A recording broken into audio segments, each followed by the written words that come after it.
ജീവിതത്തിൽ നന്നാവണമെന്ന് ആഗ്രഹമുണ്ട് നബിയെ.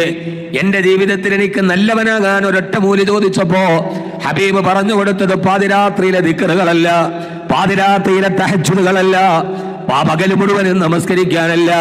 ഹബീബായ നബി സല്ലല്ലാഹു അലൈഹി വസല്ലം നേരായ വഴിയിലോട്ട് നടക്കാൻ ചോദിച്ചു വന്ന ആൾക്ക് കൊടുത്ത ഒറ്റമൂലി, സഹാബി ഒരൊറ്റ ചിന്ത മനസ്സിലുണ്ടായാൽ മതി, കഅന്നക തമൂതു ഗദാ, നാളെ നീ മരിക്കുമെന്ന് ഉറന്നിട്ട് ഇന്നത്തെ ദിവസം ജീവിക്ക്. മാറാനൊരൊറ്റ വഴിയേ ഉള്ളൂ. മണിക്കൂറുകളുടെ പ്രഭാഷണങ്ങൾ വേണ്ട, ജീവിതത്തിന്റെ പരീക്ഷണങ്ങൾ വേണ്ട, ആകസ്മികമായി വരുന്ന അപകടങ്ങൾ വേണ്ട. ഒരാളുടെ മനസ്സും ജീവിതവും നന്നാവണമെങ്കിൽ ഒരേ ഒരു ചിന്ത മതി, കഅന്നക തമൂതു ഗദാ, നാളെ നീ മരിക്കുമെന്ന് ഉറപ്പിച്ചിട്ട് ഇന്നത്തെ ദിവസം ജീവിക്കുക.